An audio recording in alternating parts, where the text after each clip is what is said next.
Hey again, Blue Jays. How are you? Well, today's lesson is coming from, actually, it's my kitchen. And I wanted to apologize. It's been a few days since I sent you a video. I got involved with cleaning out my garage, which, well, that turned out to be a bigger job than you might think as a 4-year-old, but adults know better. Anyway, I'm back, and I hope you have been enjoying this spring warm weather as much as I have. On my recent walk, I saw a lot of robins. Which is the state bird of Michigan and other states. Do you remember what the state bird of Colorado is? It is the lark bunting, and I have never seen one. So someday I hope to go. I think if you go to the eastern part of the state, away from the mountains, you might run into some in the grassy areas, but I don't think they like it around here that much. So, wanted to talk about spring a little bit. It's supposed to be snowing on Saturday, or going into Sunday, perhaps. So, does that mean it's still spring? Wait a minute. It was spring, but now it's snowing. Can it snow in spring? Well, I'll let you think about that and discuss with your family. So today we're going to do something that many animals do in the springtime. Birds are particularly expert at this, which is build a nest.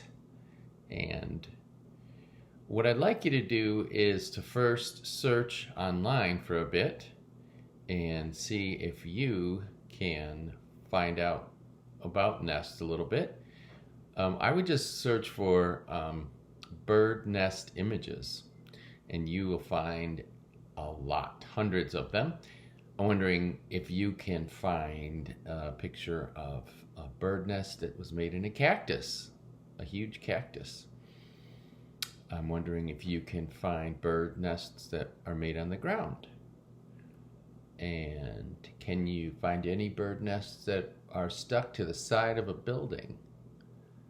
And can you see how they are different sizes? I wonder what you'll find if you look up an eagle nest. So why don't you pause the video and bother your parents to look for those things online. If they're not available right now, you can do it later, but I encourage you to do that so you'll have a better idea of just what we're doing today. So after you've paused it, look for those things, and you're welcome back. I wanted to today make what would be a robin's nest, and robins made their nests at the side of my parents' house year after year after year. There was this one particular bush that they always used, and we would go in there and spread the branches apart and look inside the nest, and we even had a little mirror that we would hold up to see how the babies were doing. And you could hear them, after a while, with their little chirping, and the mom and dad just coming in, sneaking into the nest so you couldn't see where it was. But of course, they made it in the same place every year, so we knew exactly where it was. And so what bird nests are made of, different things, it turns out.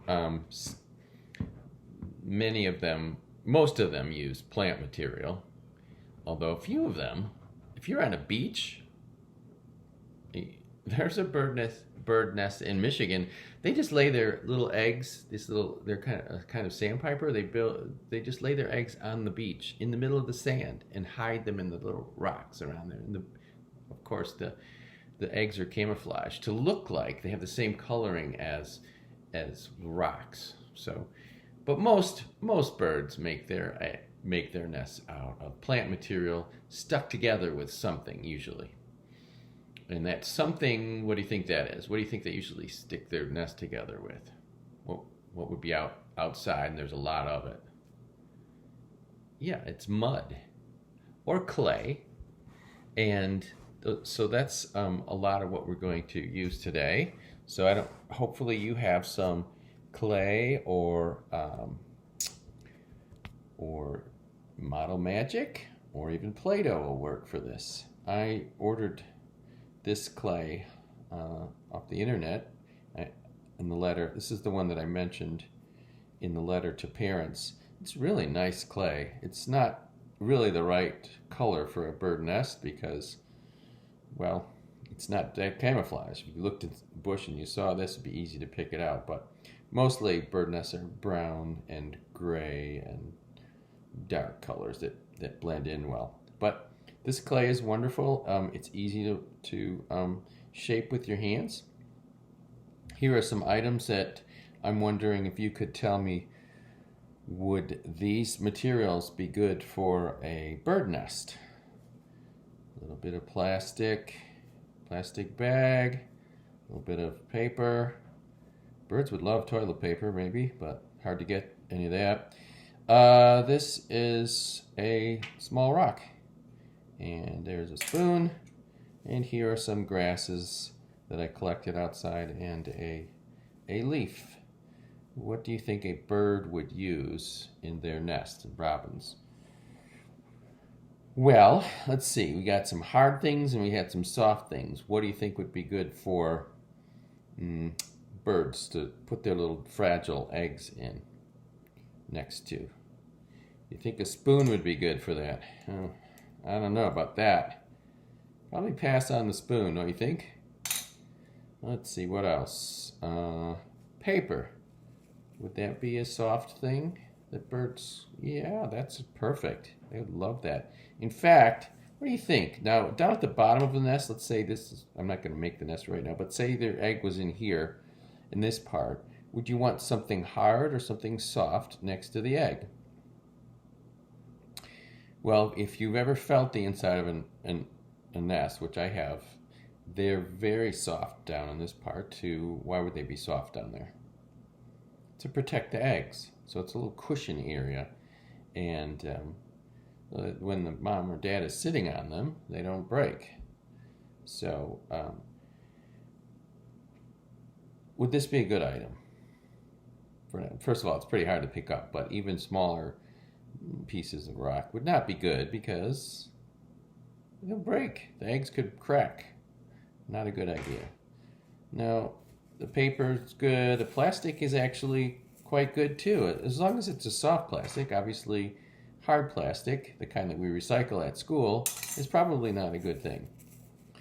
And these items, the grasses and even this leaf, would be great for the nest. We'll see what we can do with those. So, if you've got your clay and some materials that you could collect from outside or around your home, this clay is so soft you don't even need to really work it to warm it up. If you have a harder clay like the usual gray clay, you may need to work it with your fingers for a little bit to be able to soften it up. But this is really nice and soft. So first thing I would do is just sort of outline the nest. Make it.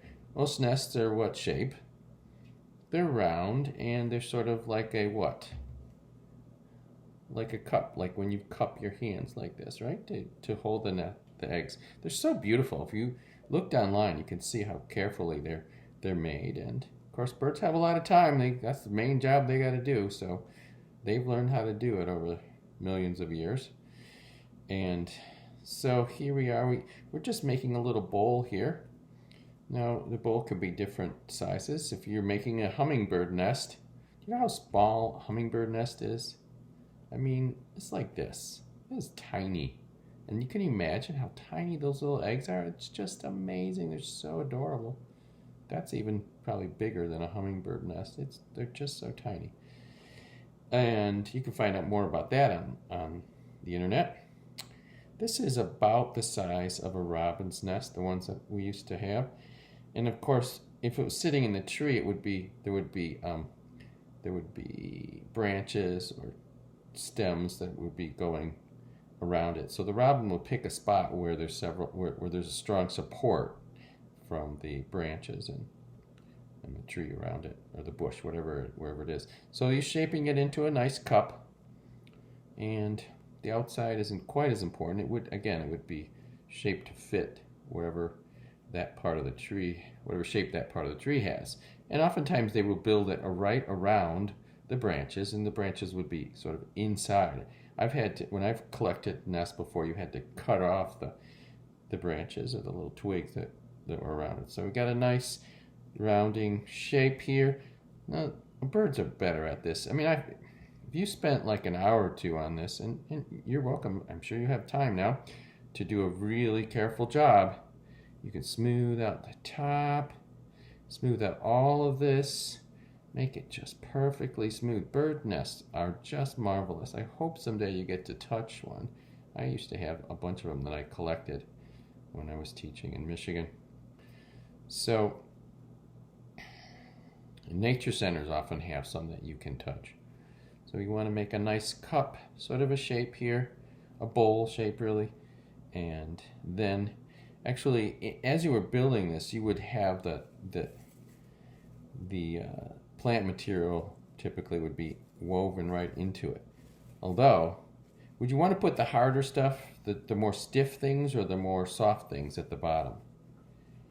Yeah, really the softest things should be down at the bottom. In this case, this paper is very soft. I'm going to find the softest little, let's see, oh, there's a nice soft piece of grass. Weave that in there. I wish I was good as a bird at this, but we'll do the best we can. We have some outstanding clay that the bird probably won't have. So let's see here. And get some nice, oh, that green grass is really soft. Oh, that's good for the bottom of the nest. Nice tender little green grass. Build that around there. Now, I'm not going to spend a lot of time here because I think you can figure out how to do this yourself. So you'll need to go outside, collect some materials, get the softest things you can for the bottom. This bag, ooh, that plastic bag, it's really quite soft. If you have a small piece of it, you can't use a whole bag, but just a small piece of it works great. So I'll stuck that in there. It sticks really quite well to this clay. Let's see. So in the real nest, of course, this stuff will be woven into the clay, and you're welcome to do that as you build this.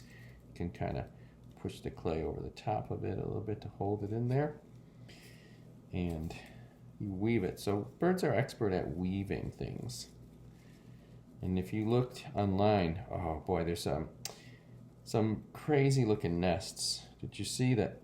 Look up an oriole nest, O-R-I-O-L-E. They have these beautiful nests that hang down, and it's hard to believe that a bird just make that with their beak, really. They don't even use their toes, their claws to build the nest typically. So, all right, you got a nice soft bottom. I'm not going to spend a lot of time on this because the video would be very long, but you would put the softest things in the middle. Oh yeah. Nice soft things. Now, I'm going to pinch a little bit off of here. What's going to go in this nest would be your eggs. And typically the eggs are not going to fill this up. It needs a lot of space for the parent, mom and dad, to sit. Why do they need to sit on them? Well, 2 reasons. What do you think they are? At least 2 reasons. They need to protect them. And keep them what? Keep them warm. Remember how penguins do that, right? How do penguins keep their eggs warm? Yeah. Well, 2 things. Where do they keep their eggs?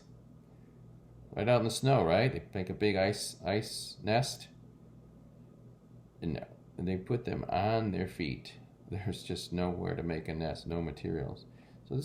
So that keeps them warm and protected. So this is roughly the shape of an egg. They're sort of an oval shape typically, although if you look up bird eggs, you will see there are so many shapes and sizes and colors. And I'd like you to look up a robin's egg. Now, I'm not going to color this egg. I'm going to leave that till we get back to school. And I'll finish this nest up so it looks nice before we get back, and you can take a look at it then. I'm wondering what color. Can you look up what color a robin's egg should be. And hopefully we'll be able to use marker on this clay. If not, we can certainly use it on Model Magic. Oh, that egg looks pretty good in there, doesn't it? So this is our egg in the nest, and if you look online, you'll see a lot of other shapes and sizes of nests. I wonder if you can build any of the other shapes. Like, can you build an oriole nest? Can you build a swallow nest on the side of something? Yeah, these are good challenges. And can you make different sizes and shapes of eggs? Perhaps even color them if your material will allow itself to be colored. So, the last thing I wondered, can you look up bird nest soup? You might want to try that at home. Make a soup with bird's nest. No, actually, you don't. But it isn't. It's a real thing, boys and girls. Bird's nest soup. It is something that was. It's a soup that was invented or figured out in China, and yeah, that's really something. So, bonus points for somebody who can tell me about bird's nest soup when we get back to school. So, hope you enjoyed that, and happy nature study. Go outside, enjoy yourself. Don't get too cold in the snow. Take care. See you next time. And remember, be what? Safe, respectful, or responsible. I'm also going to ask you about that when we get back to school. How did you practice those things? All right. Take care. Talk to you soon.